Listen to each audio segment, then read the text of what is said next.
تو پیارے پیغمبر صلی اللہ علیہ وسلم کی زبان ذکر سے بھی تر رہتی تھی اور پورے وجود اور سراپا شکر کا سراپا بھی بنا رہتا تھا۔ امی عائشہ صدیقہ رضی اللہ تعالیٰ عنہ فرماتی ہیں کہ ایک رات حضور صلی اللہ علیہ وسلم تشریف لائے، آ کر آرام فرمانے لگے، تھوڑی دیر کے بعد اٹھ کے کھڑے ہو گئے اور وضو فرمایا اور مصلی پہ چلے گئے اور سجدہ کیا اور لمبا کیا، اور حضور صلی اللہ علیہ وسلم سجدے میں اتنے روئے کہ ہچکی بند ہو گئی۔ پیارے پیغمبر صلی اللہ علیہ وسلم جب فارغ ہوئے تو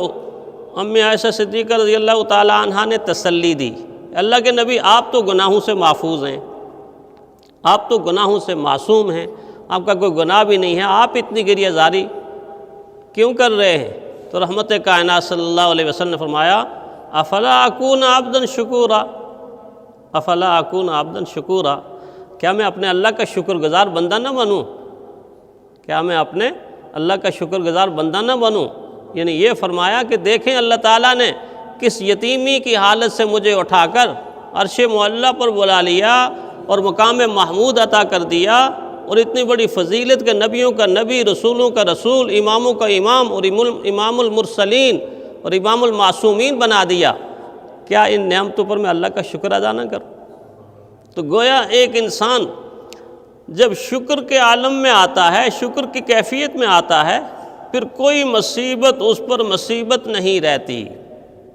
شکر انسان کی مصیبتوں کو لطف میں بدل دیتا ہے،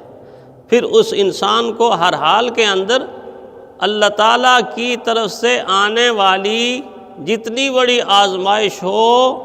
اتنی بڑی آزمائش کو وہ خندہ پیشانی کے ساتھ قبول کر لیتا ہے۔ تو قرآن حکیم میں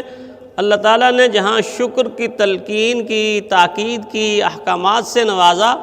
وہاں اپنے بندوں کو چوکنا کرنے کے لیے بھی فرمایا کہ نہیں، شکر گزار بندے بہت کم ہوں گے۔ آج دیکھ لیجئے جس کیفیت سے ہم گزر رہے ہیں، سب کچھ ہوتے ہوئے بھی ہماری زبانوں پر کلمہ شکر نہیں آتا۔ پیارے پیغمبر صلی اللہ علیہ وسلم نے کیسی ترتیب سکھائی، اس ترتیب پر ہم آ جائیں تو لمحہ لمحہ شکر، لحظہ لحظہ شکر، ہر آن میں شکر، ہر گھڑی میں شکر،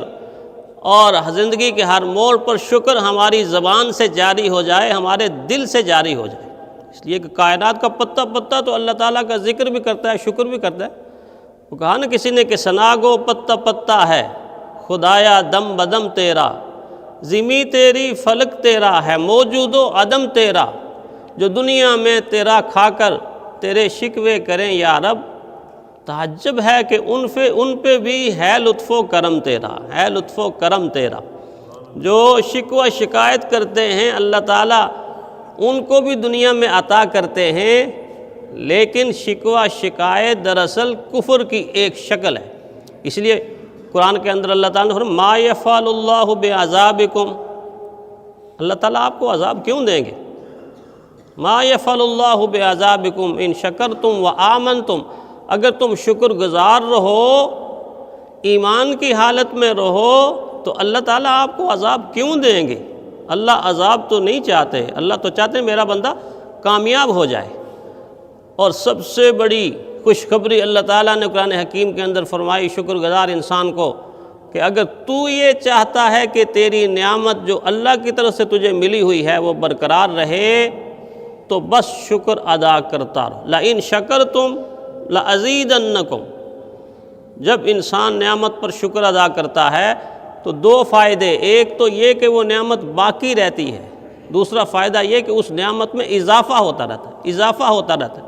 وَلَئِن كَفَرْتُمْ إِنَّ عَذَابِي لَشَدِيدٌ، فرمایا کہ اگر ناشکری کرو گے تو یہ یاد رکھنا کہ اللہ کا عذاب بھی بہت بڑا عذاب ہے، بہت بڑا عذاب۔ اور شکر کے برابر جو لفظ استعمال کیا وہ کفر کا لفظ استعمال کیا، گویا کہ بتانا چاہتے ہیں اللہ تعالیٰ کہ اگر شکر نہ کیا تو انسان دوسرے معنی میں کفر کی طرف چلا جائے گا، ناشکری کی طرف چلا جائے گا۔ لیکن وَاشْكُرُوا لِي وَلَا تَكْفُرُونَ، شکر ادا کرو، اور اس کے مقابلے میں کیا فرمایا؟ کفر نہ کرو، کفران نعمت نہ کرو، اور مصائب کے وقت شکوہ و شکایت کی طرف نہ جاؤ، صبر کی طرف آؤ، تسلیم و رضا کا ماحول پیدا ہو جائے گا، اور تسلیم و رضا کا جب ماحول پیدا ہو جائے گا تو اگلے مرحلے میں پھر شکر گزاری کا ماحول پیدا ہو جائے گا۔ کوئی زمانہ تھا بڑے لوگ بچپن کے عالم میں ہی اپنے بچوں کو شکر کی تلقین اور تاکین کرتے تھے، شکر کرنا سکھایا جاتا تھا۔ اسکول کے زمانے کے اندر ہمیں ایک نظم پڑھائی جاتی تھی کہ رب کا شکر ادا کر بھائی جس نے ہماری گائے بنائی۔ اس طرح کے چھوٹے چھوٹے کلمات کہ اللہ تعالیٰ کا شکر ادا کریں اور قدم قدم پر شکر ادا کریں، اور اتنی نعمتیں جن کے بارے میں اللہ نے خود قرآن میں کہا کہ تم گننا چاہو تو گن نہیں سکتے، تو اتنی نعمتیں ہونے کے باوجود پھر ہمیں کتنا شکر ادا کرنا چاہیے۔ اور شکر ادا کرنے کی یہ جو ترتیب حضور نے بتائی، میں عرض کر رہا تھا کہ کبھی بھی دنیا کے معاملات میں اپنے سے اوپر نظر کر کے للچائی ہوئی اور ہرس بری نظر سے مت دیکھیں، یہ ناشکری پیدا کرے گی۔ ہمیشہ اگر دیکھنا ہے تو ان معاملات میں اپنے پیچھے کی طرف دیکھیں، نیچے کی طرف دیکھیں، بڑی گاڑی ہے تو دیکھیں کہ اللہ کا کتنا شکر ہے، اللہ کا کتنا شکر ہے۔ اگر اللہ نہ دیتا تو ہم سے چھوٹی گاڑی والا موٹر سائیکل والے کو دیکھے، موٹر سائیکل والا پیدل چلنے والے کو دیکھے یا سائیکل والے کو دیکھے، پیدل چلنے والا انسان اس انسان کو دیکھے کہ جو چلنے کی طاقت اور سکت نہیں رکھتا۔ اس طرح شیخ سعدی رحمۃ اللہ علیہ نے اپنے بارے میں یہ کہا کہ ایک وقت میں باہر نکلے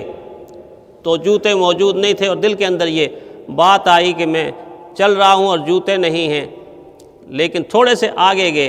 تو ایک انسان کو دیکھا جو پاؤں سے معذور تھا اور گھسٹ کے چل رہا تھا، تو اللہ تعالیٰ سے توبہ کی اور اللہ تعالیٰ سے معافی مانگی اور پھر شکر ادا کیا، اللہ تیرا شکر ہے اگرچہ میرے پاؤں میں جوتے نہیں ہیں لیکن پاؤں تو محفوظ ہیں نا، چلنے کے لیے پاؤں تو موجود ہیں۔ تو اس طرح حضور صلی اللہ علیہ وسلم نے یہ بڑی خوبصورت تعلیم دی کہ ہمیشہ دنیا کے معاملات میں پیچھے دیکھیں، نیچے دیکھیں، اللہ تعالیٰ شکر کی توفیق دے دے گا، اور اگر للچائی ہوئی نگاہوں سے، ہرس کی نگاہوں سے اوپر ہی اوپر دیکھتے رہے تو بے صبری کا ماحول پیدا ہوگا، اور بے صبری کے ماحول کی انتہا ناشکری پہ ہوتی ہے، اور ناشکری کرنے والا انسان اللہ کی رحمت سے دور ہو جاتا ہے۔ اللہ تعالیٰ ہمیں شکر گزاری کی زندگی عطا فرمائے۔ وآخر الدعوانا الحمدللہ۔